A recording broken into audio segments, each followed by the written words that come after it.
안녕하세요. 대단히 반갑습니다. 그림만 잔향TV 이종수입니다. 이번 시간은 1174번째 시간으로 한국인의 정신문화포라는 것을 읽어드리겠습니다. 한국인의 정신문화포. 그런데 문제는 조상을 모신다는 자체가 주객전도라는 사실이다. 조상을 모시는 것은 서구와는 다른 영혼과의 영향으로 생겼는데, 그것들이 조상을 모시는 것은 복을 빌기 위해서가 아니라 죽은 조상들을 가족의 일원으로 여기기 때문이다. 따라서 오대조까지 집에서 모시는데, 이에 따라 집에 돌아오면 산부모님이 아니라 오대조의 유폐에 먼저 문안을 올리러 찾아가게 된다. 그리고 세대가 교체될 때마다 오대조 위패의 순서가 바뀌는데, 이는 그 기간 동안 모셨으면 죽은 사람의 넋이 충분히 만족하고 땅으로 돌아갔을 것이라고 생각하기 때문이다. 따라서 조상님께 인사를 드리는 것이 기복신앙과 결합하면서 조상신 숭배로 나타났으니, 이는 가족을 신으로 생각한 것과 다를 바가 없다.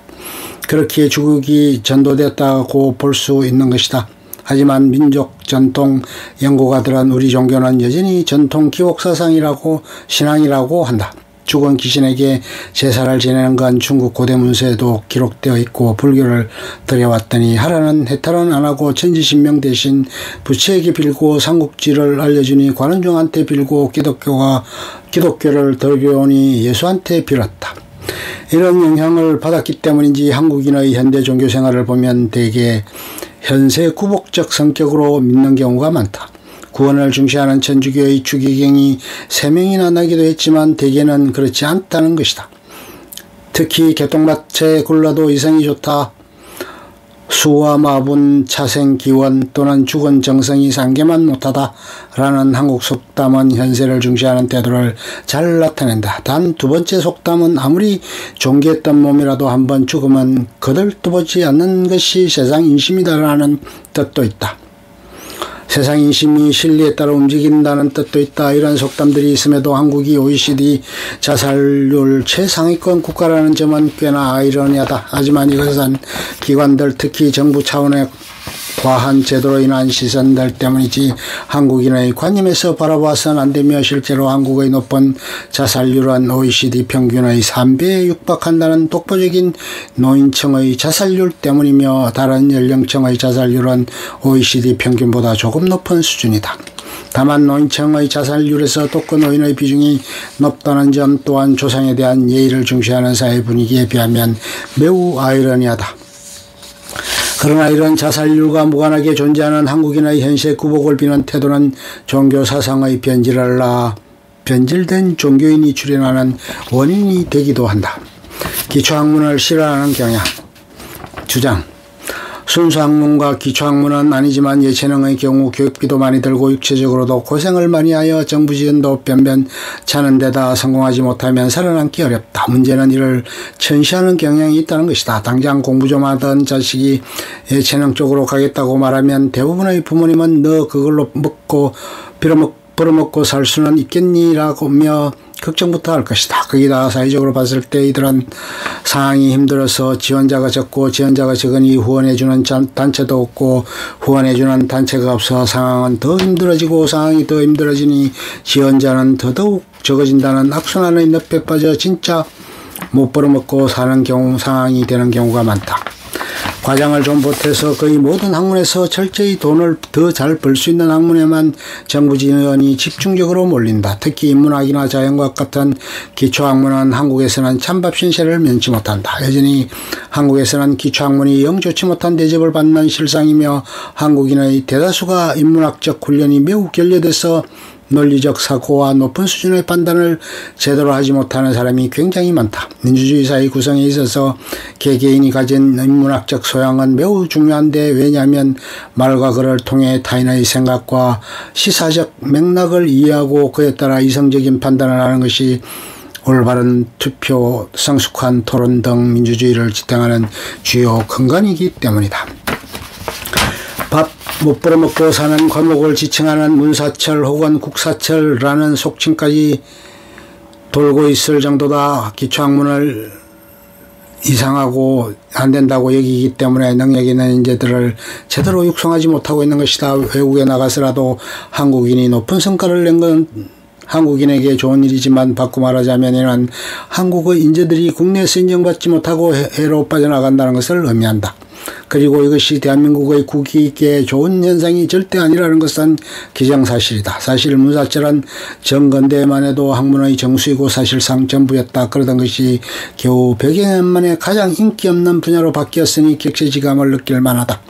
물론 당대의 지나친 문사철 우대로 인한 관리들의 현실 감각 부족, 기술직 천시 등이 결코 긍정적인 것은 아니었지만 미래 국가 경쟁력을 생각해서라도 지금부터라도 기초과학에 막대한 투자를 해도 모자랄 판에 당장 사회적인 인식부터가 찬밥 신선이 정말 큰 문제라 아니할 수 없다. 공학은 4년 학부 과정만 마쳐도 엔지니어로서 첫 발걸음을 뗄 수 있겠지만 기초과학에 해당하는 물리, 생물, 수학, 화학 등은 일단 기본적으로 10년 이상의 공부를 해야 하고 민간 기업들의 투자가 공학에 비해 미약한 것과 더불어 대학생들 또한 이 분야에 적극적이지 않다. 기초과학에 대한 무관심은 국가뿐만 아니라 국민들에게도 책임이 있는 것이다.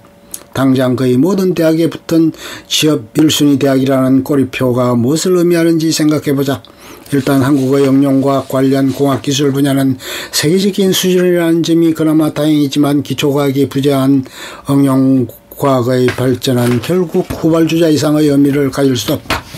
기초학문 중에서도 기초과학 분야는 강대국으로 발돋움하는 데 있어 전시에서는 결코 안 되는 필수 학문이다. 웬만큼 나라의 틀이 잡혔다면 반드시 대폭 지원해주고 우대해줘야 하는 것이 이런 기초과학 분야인데 대한민국은 벌써 선진국 반열에 접어든 세계 10위 경제대국인데도 기초학문에 대한 사회적인 인식이 결국 개선되지 못했다. 단순히 다른 국가의 성과를 보고 그것에 급급하여 은발의 오줌 누기 시기로 뿌려대는 정권 립 서비스용 멘트가 아니라 실질적으로 사회에서 우대받는다는 인식이 들 수 있을 정도의 의미 있는 과학계 지원이 시급하다. 솔직히 이것은 과학뿐만이 아니다. 대학을 졸업하면 모든 면에서 공부를 안 한다. 아니 하기 싫어한다. 고시를 보는 경우만 몇 년 더 한다. 그래서 지금 공부한 것만으로도 돈 벌 수 있는 과목을 선호하는 것, 순수 과학이든 예체능이든 인문학이든 계속 공부해야 하는 것들이다. 결국 자기가 공부하기 싫으니까 자기 자식이 하고 싶은 공부는 못하게 하고 하기 싫어하는 공부를 시키는 꼴. 이걸 보는 위키로는 꼭 기억하자. 우리나라는 지금 밥 굶고 사는 70년대가 아니다. 반론. 이에 대한 반론으로는 한국 근대화 시기를 고려한다면 기초과학보다 실용적인 공학, 과학기술에 치중할 수밖에 없었다는 점이 있다. 이미 오래전부터 근대과학의 기반을 다져온 유럽과 북미 그보다 늦었지만 빠르게 성장한 일본이 냉전 시기 선진화된 민간 국민생활을 누리며 기초과학에도 이런저런 투자를 하고 소련을 비롯한 동구권이 국가 개발 주도로 기초과학을 전폭적으로 밀었던 그 시기에 한국은 일단 먹고 살아야 했다. 게다가 공산권 기초과학 발전은 자본주의 서방 진영과 사실상 수장인 미국과의 군사체제 경쟁을 위해 어쩔 수 없이 할 수밖에 없었다는 상황도 고려해야 한다. 기초학문에 투자할 여력은 고사하고 당장 입에 넣을 쌀도 없는 한국에 뭐라도 만들어 팔고 식량을 구해야만 했다. 그 결과 경공업, 중공업 치중이 될 수밖에 없었다는 것을 간과해서는 안 된다.